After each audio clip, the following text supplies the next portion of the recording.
I turned 63 on a foggy morning in Memphis. I was supposed to cut a slice of cake, pour tea, and open Ray's old card.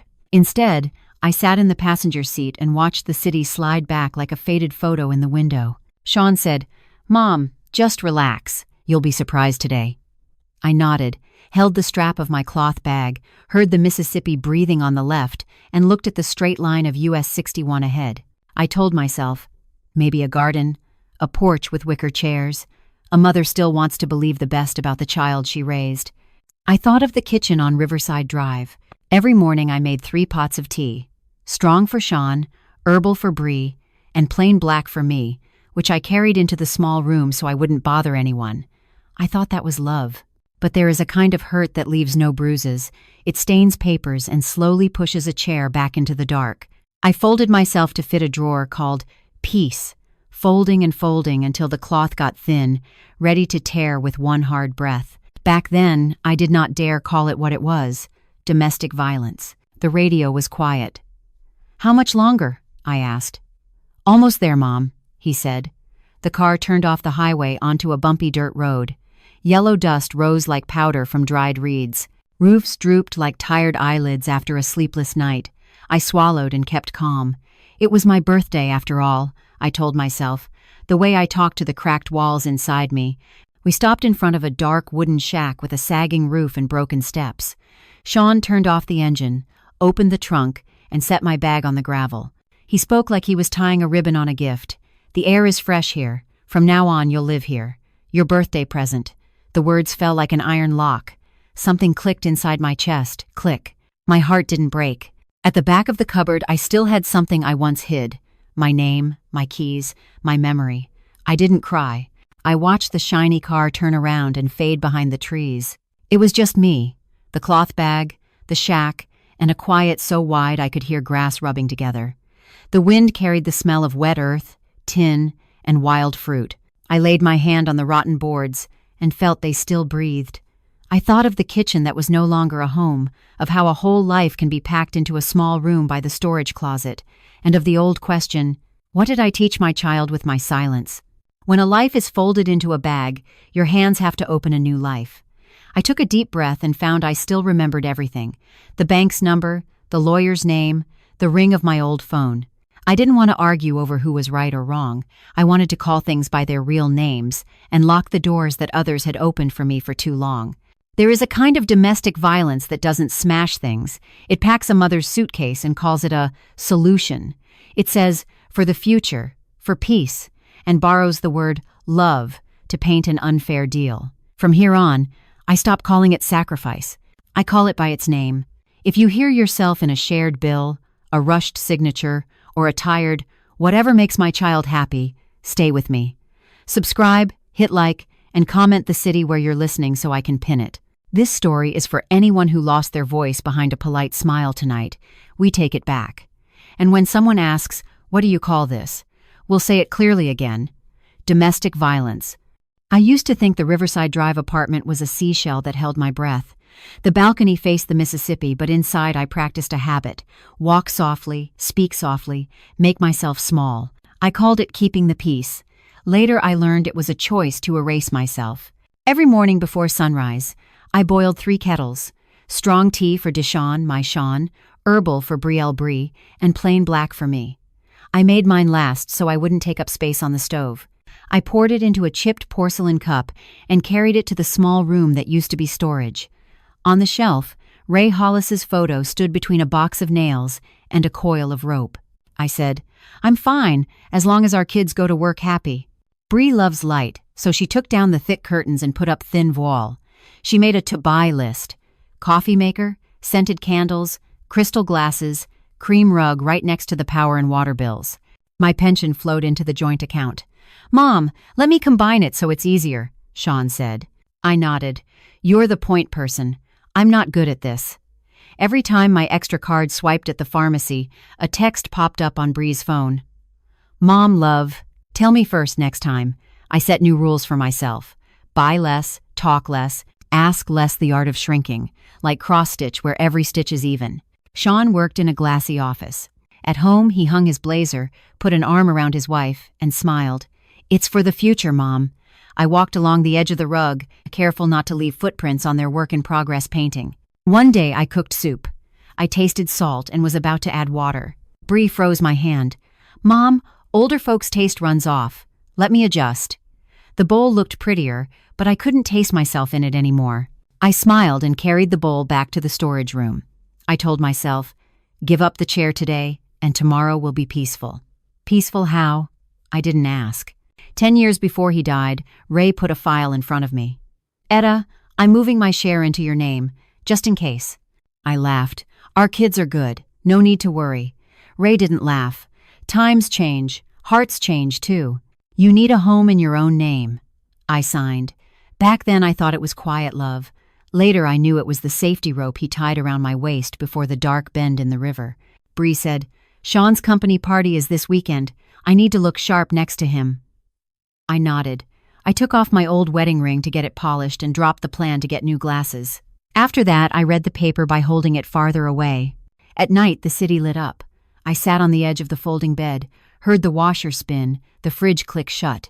I was glad the sounds belonged to the young, glad I still had tasks, cooking, cleaning, watching the place. I didn't ask for a seat at the table, only a hook for my coat. The next day, Bri bought extra gold hooks. I thanked her and hung my coat very gently. In December, I got a fever. Bri made warm water and set a stack of papers by my pillow. "Mom, some tax forms and condo board papers. Please sign, or there'll be late fees." The letters danced, and I signed where it said "Sign here." She smoothed my hair and praised me for doing well.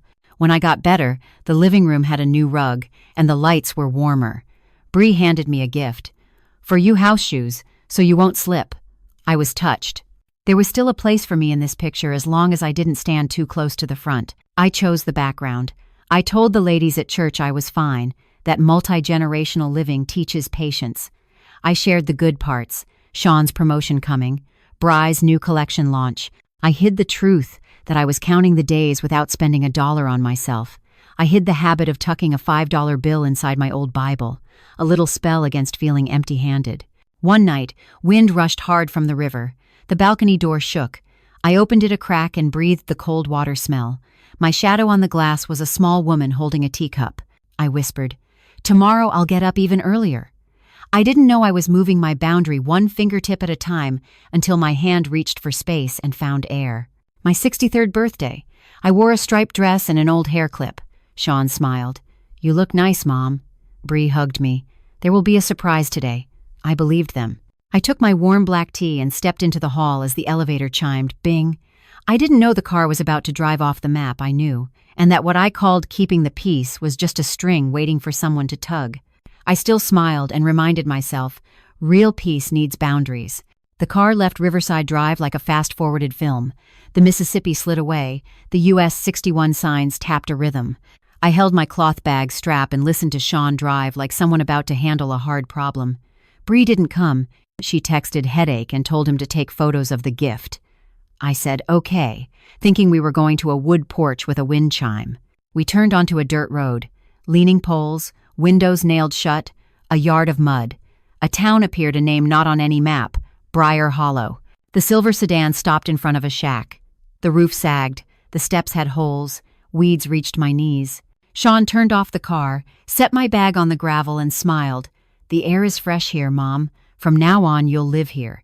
Birthday present, and we need space." "Bri is pregnant!" Cold wind slipped through. The words fell like stones. I didn't," I said softly. He cut me off. "You'll get used to it. I have to make a meeting." The door shut with a clack. Engine on. Dust rose. And as the sound tore the quiet, something small, dry, and cold clicked inside me. Click. It wasn't my heart breaking. It was a rusty lock turning halfway. I stood still and let the dust settle. When the car's sound faded, other sounds rose. Insects rustling, a loose shutter knocking the wall, a dented bell in the distance. Briar Hollow wasn't dead, it was holding its breath. I looked at the shack. Dark wood frame, beams hugging each other, silvered boards, old nails still holding. One window was nailed crooked. Through the gap, light cut into tiny threads. I set my bag on the one good edge of the steps. The wood groaned but didn't break. I touched the grain and remembered Ray's armchair. The smell of old pine, the worn fabric. I whispered, "Ray, this time you watch, and let me do it." That click wasn't magic. It was a decision, and decisions need names. I said softly, "Etta Mae Hollis." I called my own name. Then I named this moment. They said gift. I called it a ribbon-wrapped eviction. They said the future. I called it a shack to cover a signature. When you name things right, your hands know what to do. I opened my bag. Towel, clothes, soap, soft slippers. At the bottom, a scratched flip phone. I pressed power, green light. No service. 1 bar, then gone. I looked around. The town sat in a bowl. At the rim was a rise of earth and a bent cedar. Higher, I told myself, but my feet stayed. Treat the shack like a patient. Breathing, pulse, pupils. I walked around the house. In the nettles, a black, shiny well frame. A rusty iron handle, a mossy chain. By the wall, a cracked cast iron stove, a gray pipe stuck into the sky. The back door was tied with an old power cord. Everything was tired but not defeated. I bit my lip. Blood warmed my fingertips. A second click, small, deep, moving from shock to sorting. I went back to the porch and pulled my bag close. I let myself step back one memory, just 1 minute. The Memphis living room, Ray sliding a file to me. "Your name, Etta, so someday you won't have to ask to stand inside your own home." I signed. After Ray died, I finished the paperwork. I didn't tell my son not out of fear, but because I believed in the obvious between family. Hope used too much can numb your taste. I stood up.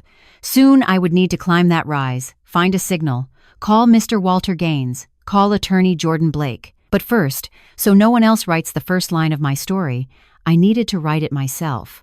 I pried off one soft board from the window frame and let the light pour in. Dust fell like silver rain. I watched the band of sun land on a table covered in ash and heard my voice steady like reading a checklist. Revoke power of attorney. Move pension to a separate account. Search the land register. Send notice. A sparrow landed on the roof, beak tapping. Tick, tick. I smiled. In the place where they meant to bury me, nature kept its schedule. Wind moves, birds find seed, sunlight crawls across the table's edge. I stopped my hand on the well handle that could wait. Today I only needed to look straight, name things, stand firm.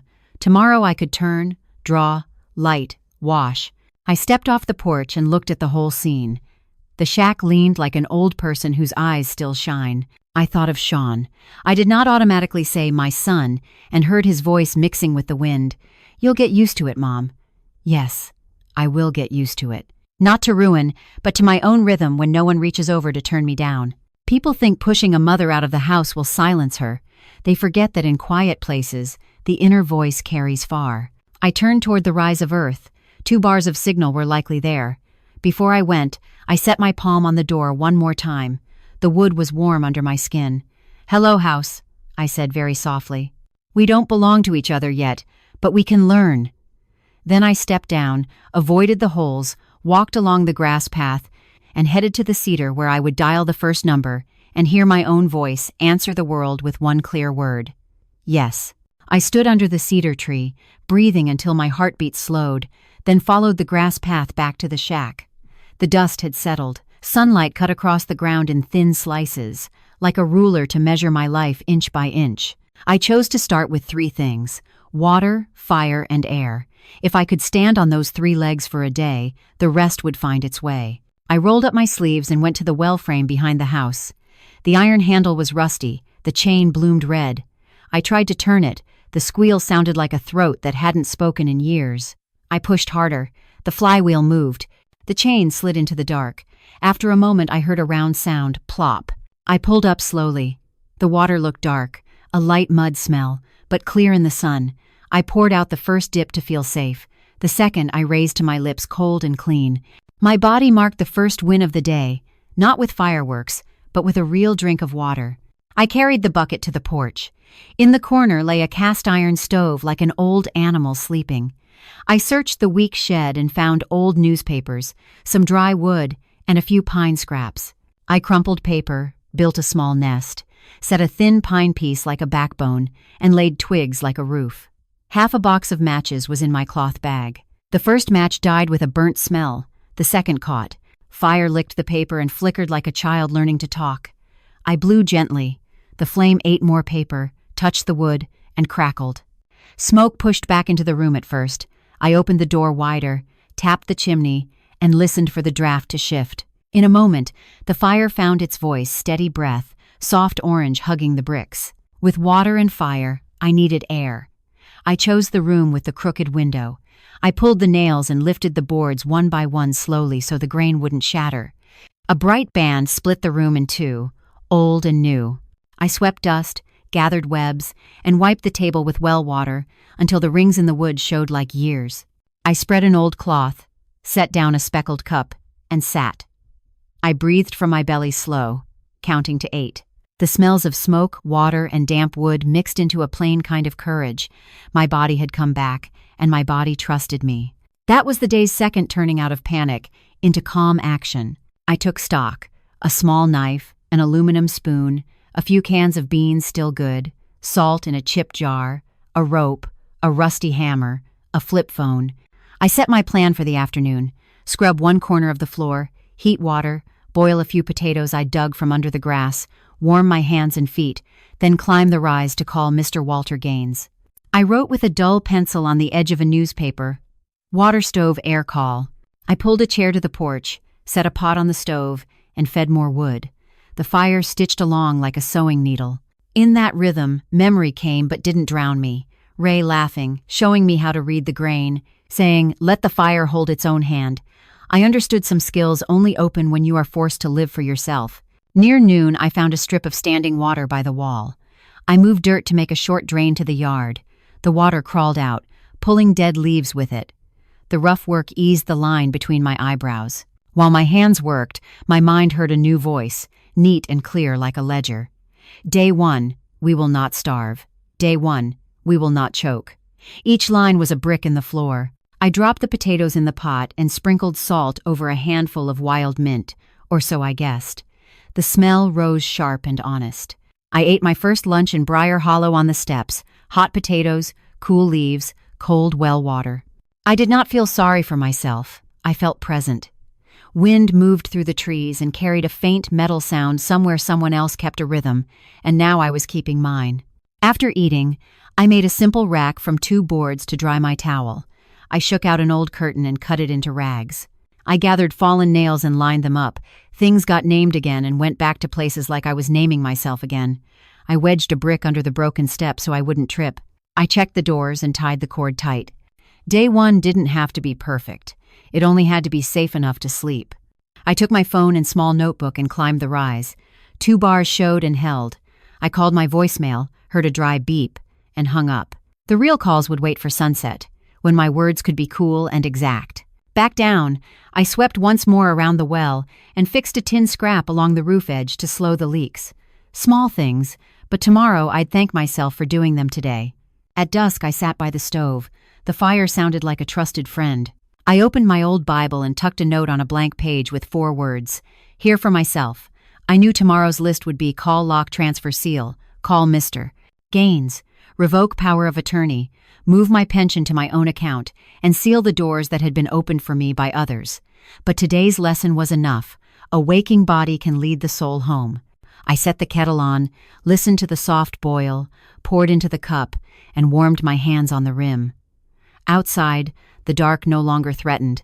It was only a frame that made the small fire shine clearer. If you've read this far and want more women to find their breath again after years of being pushed aside, please like, subscribe, and share this video. Somewhere, in another Briar Hollow, another stove may be waiting to be lit by one simple nod from herself. I carried my small notebook and flip phone up the rise behind the house.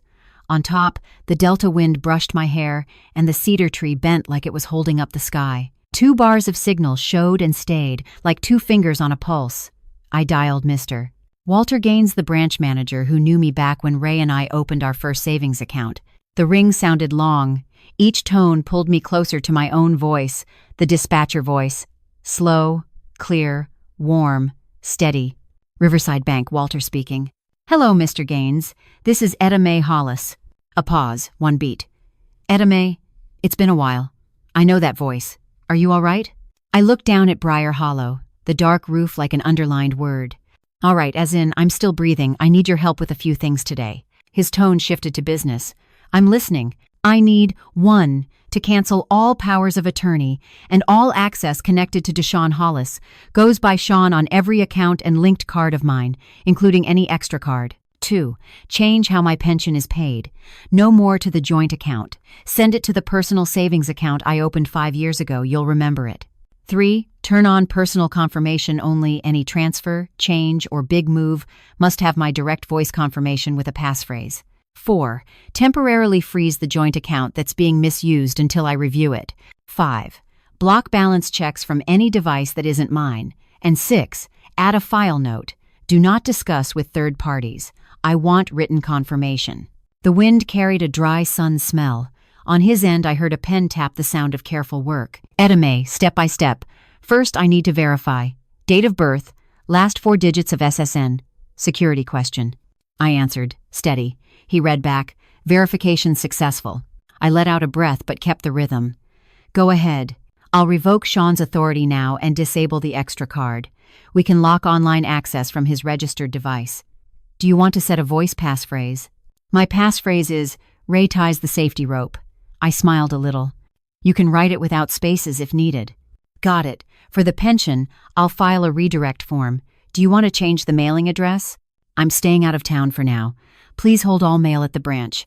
I'll pick it up or use a P.O. box in Clarksdale. I'll give that after this call. He paused. Edame, may I ask, do we have financial abuse here? I've seen unusual activity for months. I laid a fingertip on the phone's shell, keeping it warm. Call it by its name. Economic control inside the family. I'm okay. I'm locking doors. I understand. His voice dropped, steady and kind but not pushy. I'll add a risk note and manual review. Within 60 minutes after this call, changes will take effect. When done, the system will call so you can hear the summary. Good. And one more thing. If anyone, family or not, asks about my accounts, please say, we cannot discuss this account. Everything goes through me. I'll retrain the teller team. Also, would you like to change your ATM PIN, set a withdrawal limit, and enable voice alerts for transactions over $100? Yes, limit ATM to $100 day. For any transaction over $50, call me for passphrase confirmation. Doing it now. The wind shifted, a metal roof rattled below. I went on, calm as typing on a keyboard. Please timestamp this call. If there's a dispute later, this is the record. It's time-stamped. Edame, you have. He searched for words. You have a very steady voice today. I'm standing in my own air. I looked toward the shack. A thin line of smoke from the pipe wrote the word yes in the sky. Thank you, Mr. Gaines. I'll wait for the confirmation call. I'll handle it myself. The call ended. I didn't feel lighter. I felt solid like a brick touching the foundation. I stood on the rise and traced the edge of the town with my eyes. A closed post office, a faded sign, but the law of the land was still here. Wind moves, sun comes, fire burns, water flows. When people call a thing by its real name, the world adjusts a little to fit. I walked down to the porch. Coals still glowed in the stove. I stirred the ash and fed in small sticks. The kettle trembled. I washed my hands in a basin, my fingers still trembling from tension released in the right place. On the table, the pencil note from morning, water stove air call. I added a new line, revoke, redirect, confirm. A moment later, the phone buzzed system callback. A human-tinged voice read my name, the change list, and a final code. If correct, say your passphrase. I looked at the stove, at the straight line of smoke, and spoke each word clearly. Ray ties the safety rope. As a doeth carts to be, never dated it. System confirmed. Changes are active. I hung up. It felt like sliding the outer bolt shut after a windy night, not from fear of someone breaking in, but because I decide what opens and closes. Far off, near the highway, a car sliced the air. I didn't turn. The orders were set. I had living work to do. Split a little more wood, shim a brick under the cabinet, fold the now dry towel. Small jobs that make the ground under your feet less heavy. Night came. I poured tea, took a sip, and listened to steady quiet, not the muffled silence of old, but the safe kind. Steady quiet has the sound of a stove, a heartbeat, and a woman who just set her own hand back on the door of her life. And if you're here, wanting to lock the doors someone else has been opening for you for too long, please subscribe, hit like, and share this story with a friend. Tonight, a simple passphrase might become their first shield. I sat at the wooden table I'd cleaned until the rings showed, my small notebook on the right, flip phone on the left, kettle on the stove humming like a patient gatekeeper. After Mr. Gaines, the next person I needed was attorney Jordan Blake, the lawyer who helped me handle a small estate in Birmingham years ago. I want everything to follow proper procedure, step by step, like the wooden steps I just braced. I climbed the rise to get a signal. 2 bars held steady. I dialed. On the second ring, a young but firm voice picked up. Office of Atty. Blake. Jordan speaking. This is Etta Mae Hollis. Hello, Miss Etta. Are you well? I'm practicing my breathing rhythm, and I need you to start right now. I kept it short. The Riverside Drive apartment is in my name since Ray was alive. I finished the transfer. I'm staying in Briar Hollow for now. This morning, the bank revoked power of attorney, froze the extra card, and set personal confirmation only. I spoke slowly, like reading a report. Atty Blake paused one beat, then shifted to facts first. Our goal is to lock ownership, isolate risk, and give you control. I suggest 3 levels of work, all in parallel. I'm writing, I said, pencil tip on the page. Level 1, verify and basic proof. I'll request from the Shelby County Register the title history for the apartment, a copy of the latest deed in your name, and any liens, encumbrances. I'll also draft an affidavit summarizing your health status around 8 months ago when suspicious papers may have appeared and link it to your medical records. I'll arrange a notary for your sworn statement. I have discharge papers and prescriptions. They're at home. No problem. I'll send a friendly subpoena to the hospital for copies. You confirm dates. I'll handle the rest. Level 2, notice and stop actions. He lowered his voice, like drawing a straight line with a ruler. I'll send cease and desist letters to Deshawn Hollis and Brielle Monroe Hollis, warning them not to transact, renovate or market the apartment, and not to approach you for medical care to get signatures. I'll include a notice of representation. From now on, anyone dealing with you must go through counsel. I'll add a demand for explanation, giving them 24-48 hours to list all documents they had you sign, especially any mortgage. All mail will be certified with return receipt. Good. I want a timestamp on every envelope. Understood. Level 3, institutional action. I'll send a fraud packet to the bank security unit with medical notes and a timeline. I'll also file a complaint with the district attorney for financial exploitation of an elderly adult. If a mortgage surfaces, we'll request a temporary hold pending investigation. The wind slid past my ear, cool and straight. I asked, what about my legal safety here in Briar Hollow? I'll add no contact language to the letters and note any escalation attempts. If you want, I can contact the local sheriff for well-being checks at set times, though I know you prefer independence. I prefer my neighbor, Uncle Otis, to flashing patrol lights, I said with a small laugh.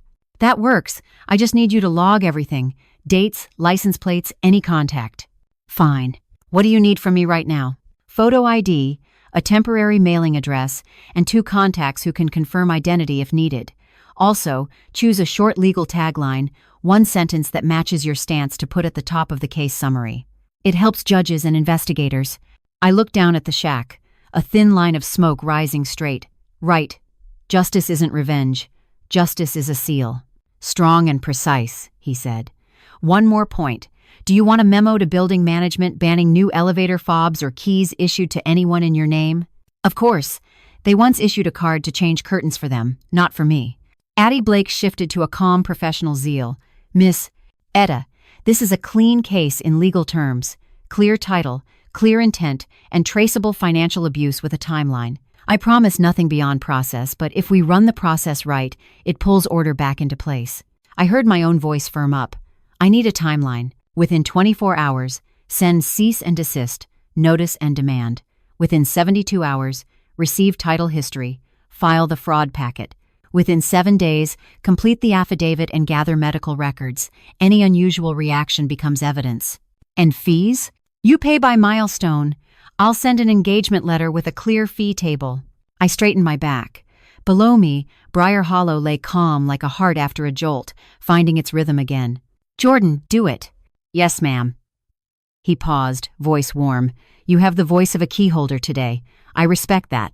I only just turned it the right way, I said. The call ended. I stood 1 more minute on the rise, letting the wind dry the sweat on my neck. Far off, The highway cut the fields like a black line. My pencil was dull. I flipped it and added at the page's edge.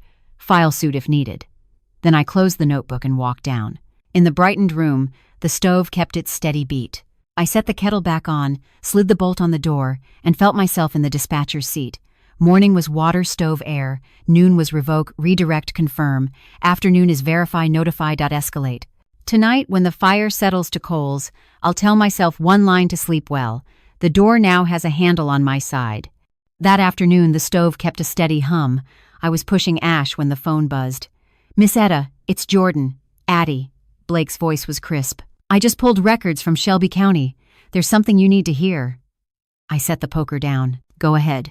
"There's a mortgage made 8 months ago, using the Riverside Drive apartment as collateral. The signature says Etta Mae Hollis. The signing date matches the week you were in the hospital with pneumonia."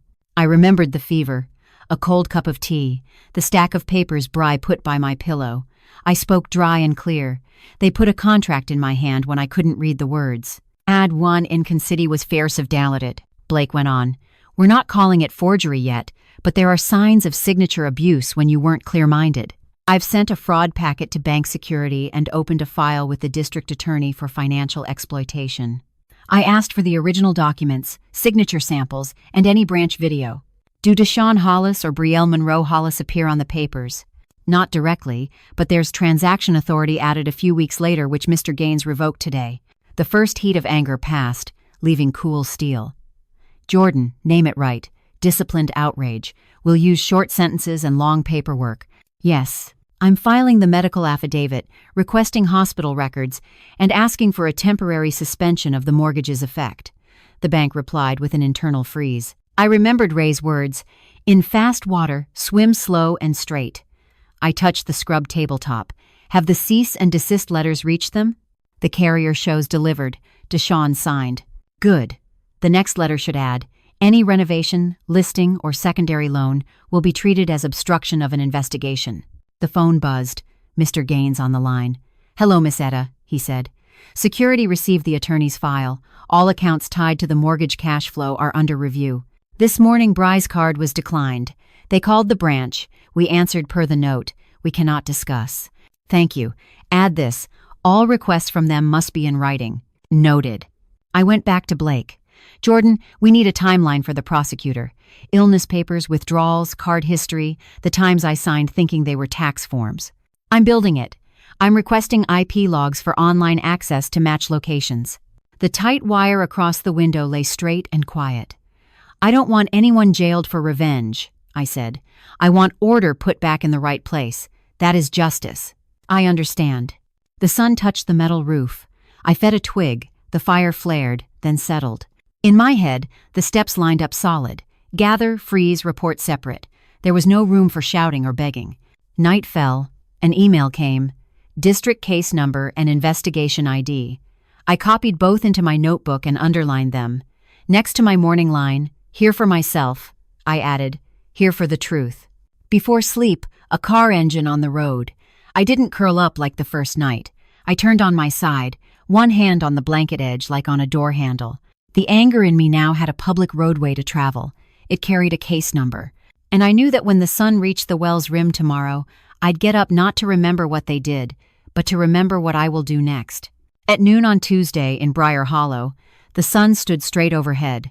I was sitting on the steps peeling a few small potatoes I had dug from the edge of the yard when an engine cut the wind and poured into the yard. Dust rose like a curtain. A silver sedan blocked the broken gate. The doors opened almost at the same time. Shawn got out first. His shirt was still pressed, but his eyes were sunken and his jaw twitched. Bri came after him, hair in a tight bun, big dark glasses covering half her face, one hand on her belly like it was a lucky charm. They stood a few steps away, looking at the shack like it was a guilty stage set. I didn't stand up. I kept peeling. The knife made a soft crying sound on the skin. Silence was the chair I had already pulled out for myself. "Mom," Shawn said, trying to sound gentle. "We came to talk. Maybe there's been a misunderstanding." I dipped the peeled potato into the well water bowl and watched the bubbles rise and fall. "Go ahead." Bri started to step forward, then stopped and changed her voice to a sad key. "Mom, the things you sent, the letters, they scared us. I'm I'm stressed. The doctor says no shocks. Can you take it back, please? About the bank. My card was declined at the store yesterday. People stared at me. I looked up and kept my breathing steady. You're talking about your card. That card was using my pension. As of today, that card isn't active. Shawn jumped in, pleading but with a thin thread of blame. Mom, don't push it. You can call the bank and fix this in a minute. Mr. Gaines knows us. He knows me, I said. And starting this morning, every transaction needs a passphrase. Ray ties the safety rope. Bri gave a thin smile with edges. Cute, but the home is for the whole family. You can't. I set the knife down and looked straight into her eyes. The deed is in the name Etta Mae Hollis. I have the title. My lawyer, Atty Jordan Blake, sent a cease and desist. From now on, everything about me and the apartment goes through counsel, and for matters. And Shawn rubbed his neck, eyes out of step. You're going too far, Mom. We need space. City places are small. Bri needs quiet. And you being here, it's not safe. I looked across the yard where the sun was carving a bright stripe on the wood wall. It's safe here because I decide who gets to open the door. At Riverside Drive, someone else opened the paperwork for me. Bri pulled off her glasses. Her eyes were red, maybe from no sleep, maybe from quick makeup. She lifted her chin. You signed the papers, not me. I took care of you then. Taxes, building forms you forgot. You remember everything except the mortgage. I spoke slow, dropping each word like it needed to touch the ground. 8 months ago, the week I had a fever, papers pushed into my hand like an oxygen tube. I signed because I trusted family. Today I name it signature abuse and financial abuse. Shawn stepped back half a step like a cold wind hit him. You called the prosecutor? I called order back. The case number is issued. The investigation ID is here. I tapped the small notebook next to the water bowl. 3 seconds. No one spoke. Wind slipped under the roof edge, whispering like pages turning. I picked up another potato and kept peeling. My silence didn't accuse. It moved the force from mouths to paper. Bri's voice dropped, like changing tactics. Mom, I'm pregnant. This makes it hard to breathe. If you pause just a bit, I promise we'll fix it. She touched her chest, breath quick, eyes ready to shine. I put the knife down and wiped my hands on my apron. I pray for peace for the baby. But the baby cannot be used as a shield. And the grown-up part, the actions, each person must stand under their own name. Shawn shot out a sharp note. You're ruining our future. A future can't be built on a mortgage taken on my home while I had a fever. I leaned my back lightly on the porch post, my voice softer by 1 notch but not lower. If you truly want to make it right, write it. In writing. A list of every withdrawal, every paper signed, every time you let Bri put papers in my hand.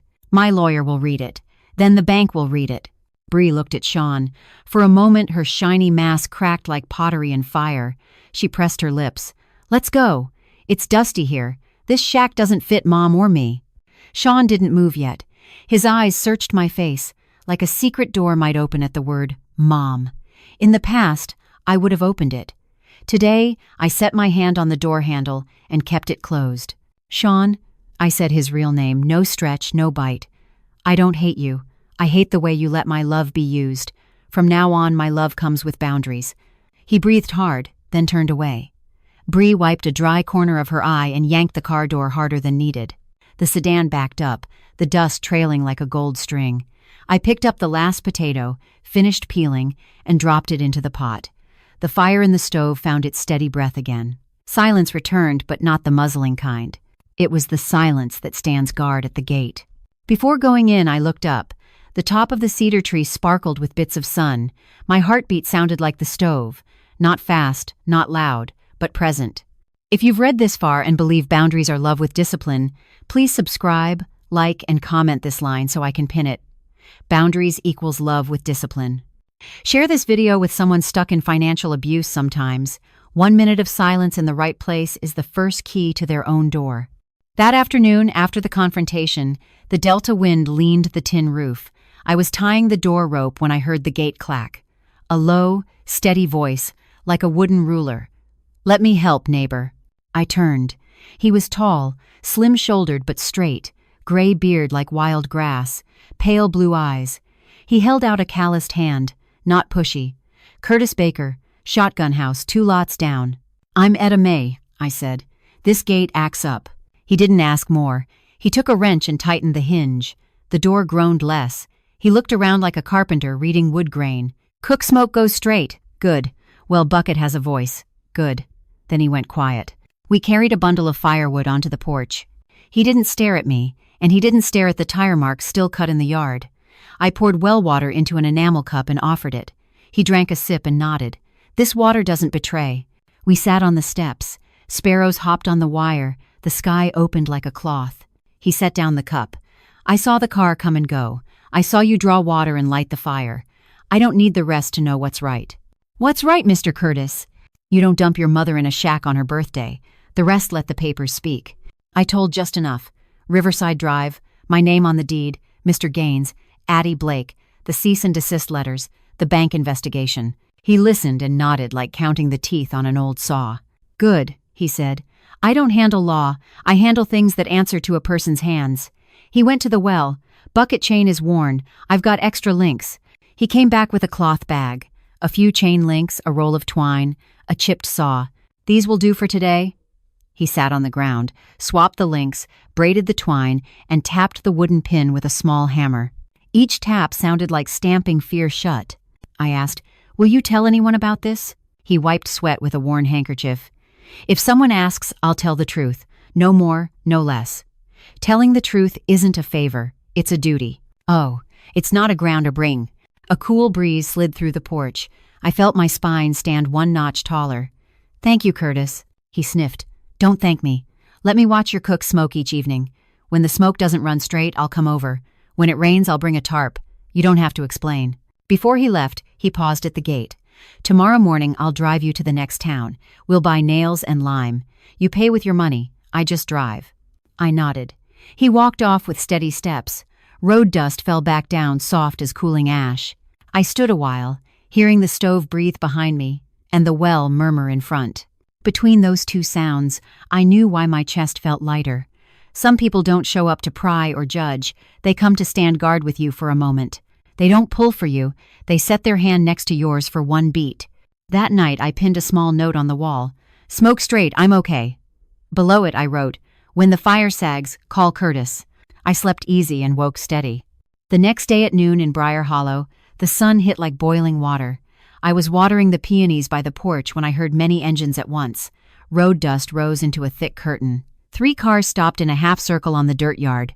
Doors popped open with a sharp crack, like the start of a play. Shawn got out first, dark shirt, face more hollow than yesterday.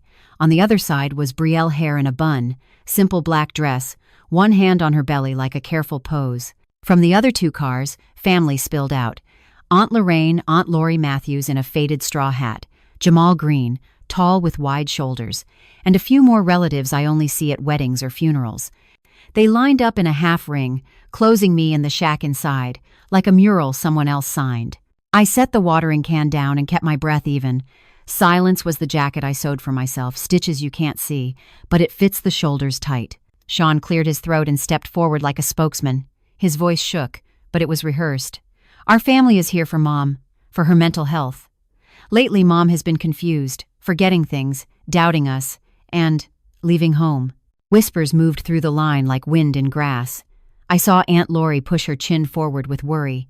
Jamal crossed his arms and watched Shawn, calm. Bri added, soft as silk over thorns. We're heartbroken. I took care of Mom when she was very sick day and night.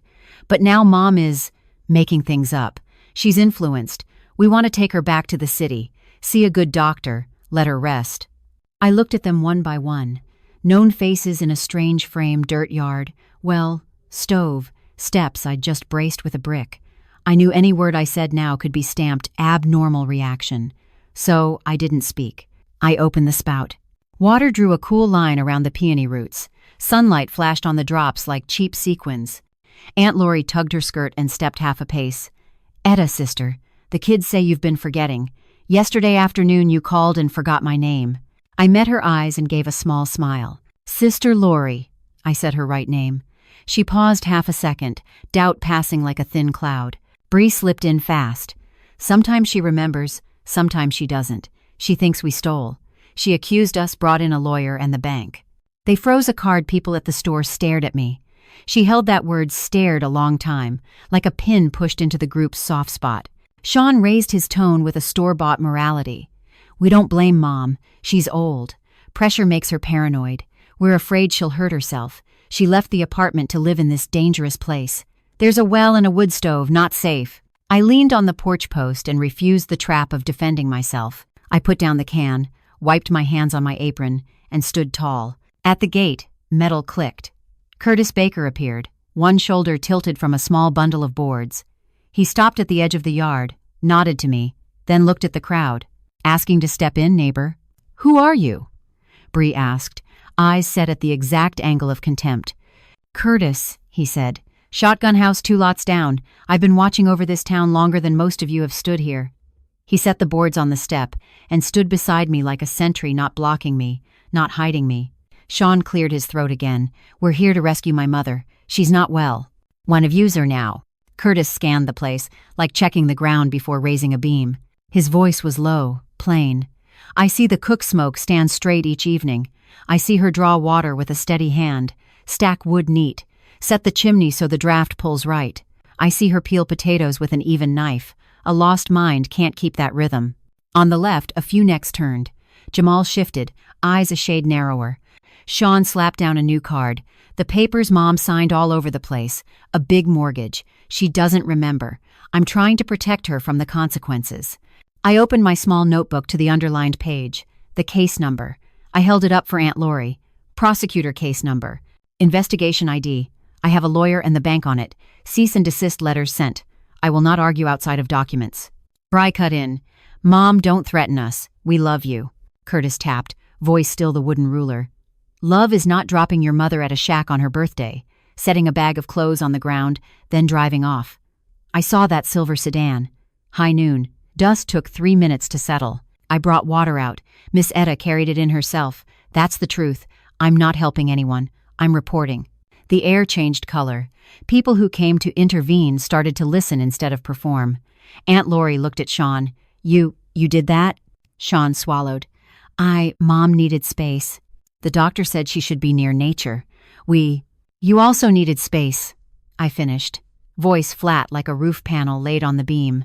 For a new stove, new lights, new cabinets, and for a loan tied to my name while I had a fever.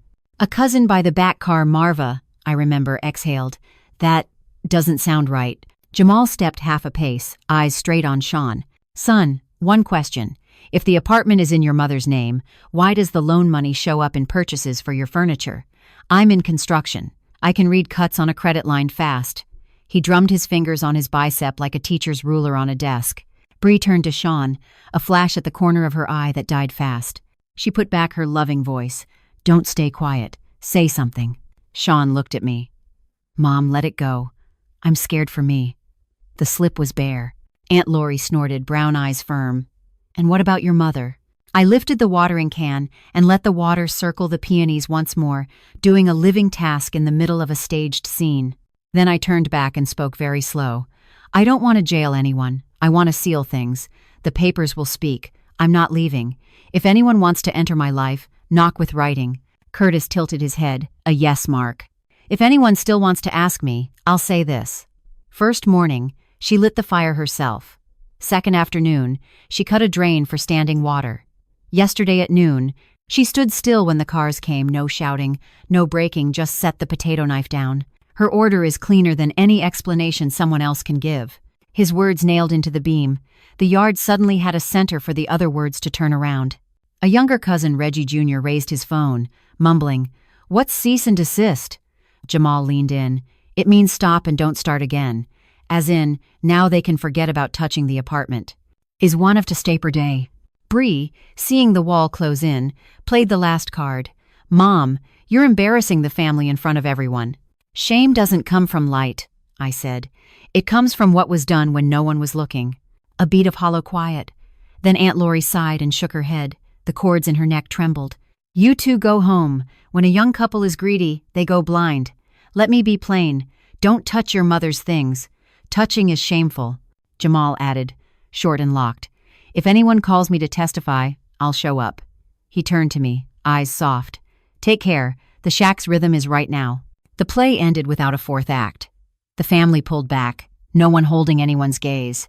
Shawn hesitated like he wanted to say a saving line, but couldn't find the word. Bri tugged his sleeve, chin up, mouth pressed into a thin line. Before getting in the car, Aunt Lori came back, set her hand on my arm, and gave it a firm squeeze like a living seal. "Sister, don't shake." "I don't shake anymore," I said, feeling my spine set one notch straighter. "I just count markers." I held up my notebook and read it like a planting calendar. Day before yesterday the bank, yesterday the lawyer, today conscience. Engine started, dust rolled. Curtis didn't leave right away. He picked up the boards, propped one under the roof edge where a tin sheet lifted, then walked to the gate. "I'll bring nails this afternoon," he said, like ending a crew meeting. I stood on the step a moment longer, heart calm like water after the last stone falls. The peonies shivered, one bud opened. Inside, the stove kept its steady breath. The well still murmured. I went in, washed my hands, dried them, set the notebook on the table, and wrote one more line under, "Smoke straight, I'm okay." When truth stands in the yard, liars feel crowded. That night, I built the fire slow and let the orange climb the wall, step by step. I didn't need a long prayer. I whispered a line of Ray's. I suddenly remembered, set the crossbeam first, the roof will rest. The morning after the front yard hearing, thin mist hung on the grass like leftover thread. I lit the stove with 3 small sticks and let the fire grow slowly. My flip phone buzzed twice. "Mr. Walter Gaines's steady voice came through. "Miss Etta May, an update for you. The bank has suspended the mortgage's effect from 8 months ago while we wait for the investigation. All accounts tied to that money flow are internally frozen.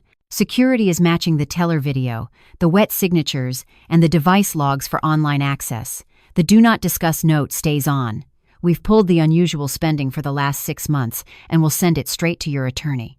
Think is warmender has leven self than no did have day, as no did know that no did has packed to the within in today." "I hear you," I said, dropping a small log into the flame.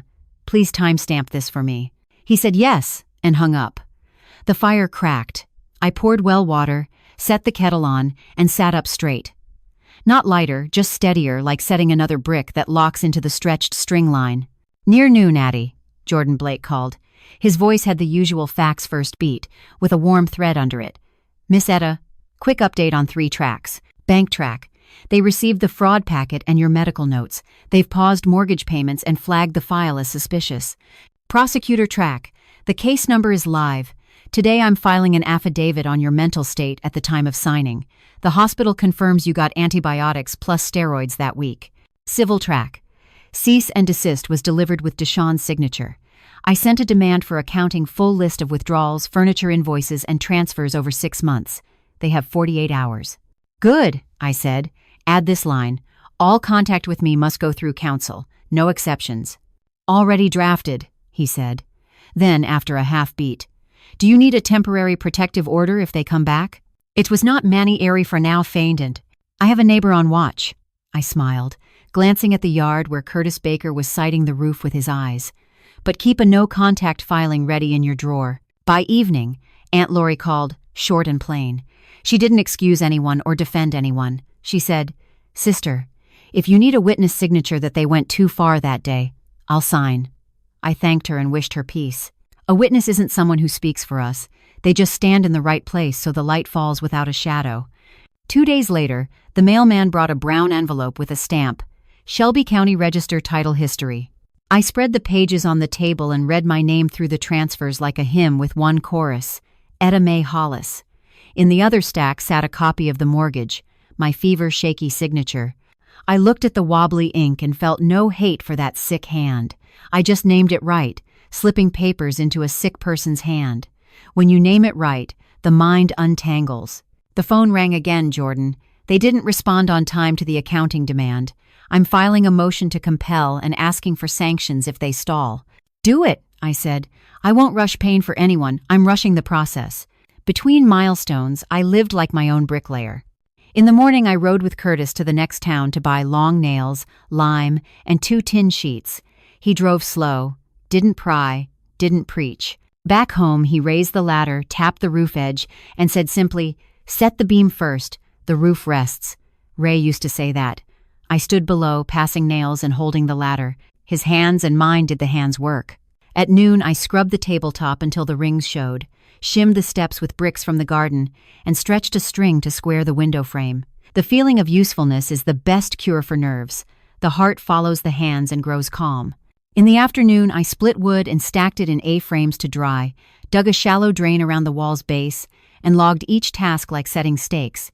Day 1, water, fire, air. Day 2, revoke, redirect, confirm. Day 3, verify, notify, escalate. Day 4, nails, lime, tin. By the weekend, Jordan called.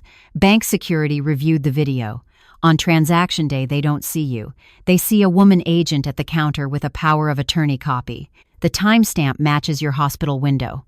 I said only, "Thank you. Pin it to the timeline." He added, "The DA opened a criminal probe for financial exploitation. I promise nothing, but this is a clean file. Take care." She was savoring that with a bro over her percent. I closed the phone and went to the stove. The bean pot bubbled soft. I ladled a bowl and salted it to my own hand. The taste came back to me. After years of letting someone else hold the seasoning spoon, I had forgotten that my tongue can read the truth too. On Monday morning, I chose to make one round to Riverside Drive. Curtis drove and stopped a block away so I could walk the rest like a person visiting memories, not collecting a debt. Glossy tile lobby, clean mirror elevator. The guard nodded. "Good morning, Miss Hollis." My right name on the doorman's mouth unlocked something small inside, not pain, but recognition. In the empty apartment, afternoon light cut long bars. I gathered the photo albums, a few books, and Ray's armchair, the one I would set by the stove in Briar Hollow as a docking place for the life already lived. I didn't take what belonged to the years of being pushed aside. I left those like extra mortar at the slab's edge to dry and break off later. On the drive back, Curtis asked his first question in days. "You plan to sell?" "I plan to trade this place for freedom," I said. "When the file closes, I'll sell and move funds to my private account. Jordan will line up safe channels, bonds, and certificates. Not big returns, but good sleep." He nodded like a carpenter, seeing a beam set right. Sleep is the best return. They're Satter's and in Nauer words. A midweek text from Jordan. Bank confirms. Mortgage temporarily voided during investigation. Apartment ownership unchanged in your name. DA has summoned the other side for statements. Sending an engagement addendum for asset liquidation and safe investing when the lock is final. I replied, "Keep going. I'm not chasing joy. I'm keeping steady." Next morning, Mitch, the crew lead from town, arrived. He tossed a simple greeting and scanned the place with a pro's eye. "Good bones. Replace the roof, fix the door, set a new stove, rebuild the porch, treat the floor for pests." He read the budget line by line, no fluff. I said, "I'm not watching from the porch. I'll work on what my hands can carry." Mitch raised an eyebrow, then smiled. "Yes, ma'am." 7 days later, the new roof was on. The first rain tried it sound round as a nod. I laid my hand on the beam and remembered Ray's words, Curtis's words, and my own. Set the beam, the roof rests. Name it right, the heart rests. Once sealed, the night rests. That evening I taught my hands to brew black tea, my way not strong, not weak, a cup fit for the owner. While the DA kept the criminal path, Jordan closed the civil property steps. A notice of non-consent to building management, blocking new fobs, keys, updated my mailing address, and drafted a listing ready to go once the bank's final letter lands. I signed each page like signing my relearned breath. One afternoon, Jamal Green pulled up in a pickup. He brought a rain jacket for job sites, 2 packs of spare screws, and a peony plant from his yard. "My kid said to give you this." He smiled. She said, "This flower belongs by the stove where the smoke stands straight." I smiled back. Some gifts aren't trade or payback, they stand alone, like respect stands alone. The week's last message came at high noon. Preliminary finding from bank security. Signature mismatch plus proxy at the counter, plus medical incapacity window. They recommend voiding the mortgage. DA is moving the case to a grand jury. I'll go to court with you if needed. Jordan didn't add an exclamation point. I read it, set the phone down, washed my hands, lit the stove, and simmered white beans with rosemary. The steam rose with the smell of a clean kitchen, a kind of comfort without sugar. At dusk, I pulled Ray's armchair into the corner by the window with the new glass. Outside, Curtis set the last bamboo stake for the winged bean trellis I'd started. He didn't knock, he just raised a hand. "Smoke straight." I raised mine. "I'm okay." When the crescent moon slid past the cedar top, I opened my small notebook and wrote a line that didn't need an underline. My anger now travels the public road. The evidence is on the table. From here, I negotiate calmly. His not without no tepid. I blew out the late oil lamp and let the stove drop to coals. No more dreams of being thrown out. If I dream, it will be of the new tin roof humming lightly in the rain. And in the morning, before my eyes open, I already know what I'll hear. The well murmuring, the stove breathing, and the sound of a woman tightening her grip on her life's door handle not to lock it, but to be ready to open at the right time, for the right person, with the right papers. I woke up before the town's roosters. A thin mist wrapped the cedar like a scarf, and the new tin roof breathed, steady, like someone just passed a long fever. I set the kettle on the wood stove. The fire-eating dry wood ticked like a slow, steady clock. Today I signed the last papers, the *** listing *** for the Riverside Drive apartment, the safe investing plan that *** Atty. Jordan Blake *** finalized with me, and a thank you letter to *** Mr. Walter Gaines *** for stamping things at the right time. No fireworks. Just the signature of a woman who knows she's signing her own *** steady heartbeat ***. Before the post office, I watered the peonies by the porch. Each bud was a soft pink because I dug the dirt, fed the soil, and covered them from rain. I thought, for years I misunderstood sacrifice. I thought it meant erasing myself. It really means ***, caring *** for what's truly yours, and *** refusing *** what tries to push you out. For me, it started by *** naming things right, *** sliding papers under a sick person's hand, is *** fraud, ***, dumping a mother out on her birthday is ***, cruel ***, taking each step by the law is *** justice ***, not *** revenge ***. I once bowed my head out of love for my child. Today I lift my head out of love for the *** truth ***. The cedar shook its leaves. Curtis Baker *** stood at the gate with a roll of wire. "Let's build your vine trellis today," he said, calm. I opened the gate. No small talk. He measured by eye. I held the ladder. The wire stretched just right, the mesh biting into the bamboo stakes. He didn't ask how court was going. He just looked at the stove smoke and nodded. In that quiet nod from a neighbor who isn't nosy, I found what I needed most. A *** steady anchor ***.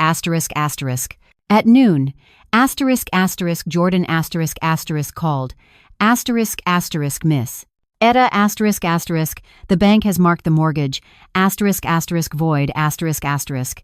The DA sent the case to the *** grand jury ***. Civil side your *** listing *** is ready. When a good buyer appears, will *** close ***. I said, good. Each piece *** slots *** into its groove. He laughed. You talk like a carpenter. I like that plain style. I hung up, made black tea, and thought of Ray.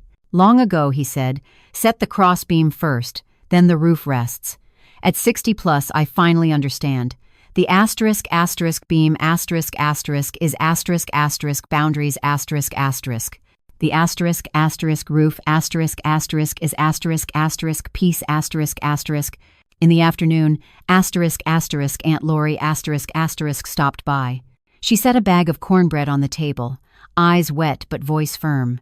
I signed *** as a witness. The rest God sees. People do.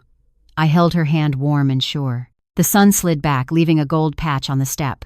Inside me, every piece of anger had moved onto the public road. It carries a case number, signatures, dates, and it settles into *** discipline, ***. At night, I pulled *** Ray's armchair *** beside the window. Outside, the wind through the tin roof hummed one low note. I opened my notebook and wrote the last line of this chapter. ***, I am no longer a shadow in my own home. I am the one holding the door handle. ***, from now on, if you want to enter my life, knock with *** papers, ***, speak with *** truth ***, stand with *** responsibility, asterisk asterisk. I don't hate Shawn. I hate the asterisk asterisk way asterisk asterisk. He used the word mother to excuse asterisk asterisk greed asterisk asterisk and asterisk asterisk fear asterisk asterisk. I pray peace for the baby in Bri's belly. Children are innocent, and they need a family that sets its beam early. The next morning, the first steady rain came. Drops drummed on the new tin roof. Each one counted time for a life. Asterisk, asterisk, relearning, asterisk, asterisk. I lit the stove, simmered white beans with rosemary, and waited for asterisk, asterisk, Curtis, asterisk, asterisk to bring seedlings for the trellis. None of us said, asterisk, asterisk, domestic violence, asterisk, asterisk, but I knew the right kind of silence from the law, from witnesses, from the bank, made it show its face, get named, and be asterisk, asterisk, stopped, asterisk, asterisk. When a house truly knows how to breathe, abuses by hands, by words, or by asterisk, asterisk, money, asterisk, asterisk lose their hiding places. And if you can smell the clean kitchen scent in your mind right now, remember, asterisk, asterisk, domestic violence. Asterisk, asterisk isn't only bruises. It's also asterisk, asterisk, forced signatures, asterisk, asterisk, asterisk, asterisk, borrowed passwords, asterisk, asterisk, and asterisk, asterisk, stolen sleep, asterisk, asterisk, when someone uses a key to a door, asterisk, asterisk, that isn't theirs, asterisk, asterisk. I will sell the old apartment, move the funds into a quiet, safe account, and fix this shack into a asterisk, asterisk, cottage, asterisk, asterisk with a wide porch where rain can sing. I'll plant onions, garlic, and a strip of lavender. Ray loved that scent, and teach neighbor kids how to tie a trellis so the vine doesn't choke itself. I'll brew tea to asterisk, asterisk, my asterisk, asterisk heat, sometimes a cup for asterisk, asterisk, Jordan, asterisk, asterisk when he visits. Hand asterisk, asterisk, Mr. Gaines asterisk, asterisk, a jar of peach jam, and hang a small sign on the porch, asterisk, asterisk, smoke straight, I'm okay. Asterisk, asterisk, the rest, time will asterisk, asterisk, stamp asterisk, asterisk for me. Before I close, I want to say one line to the 6'3" woman left at the wood's edge in a wrinkled plaid dress. Asterisk, asterisk. Thank you for not complaining. Thank you for climbing the hill to find 2 bars. Thank you for learning to call things by their right names. Asterisk, asterisk. Without that you, there is no me today. And if you've walked with me to these last lines, here's a asterisk, asterisk, gentle nudge, asterisk, asterisk, like a folded handkerchief on the table's edge. Asterisk, asterisk. If this story touched you, please hit subscribe so we can meet again. Not fully satisfied? Leave a straight, honest comment so I can tune the rhythm. Still not your style? Gift me a, like it's a polite signal for our team to learn and make the next one smoother, closer to your taste. Thanks for staying to the end. There are 2 more videos on screen. Tap one and keep the journey going. In Briar Hollow, folks say, rain remembers a new roof. Next week, when the sale papers make their round and return with a final price, who will knock late at night carrying a late apology and a secret no one has spoken yet? Don't leave the channel. The answer is waiting between the next 2 beats of rain.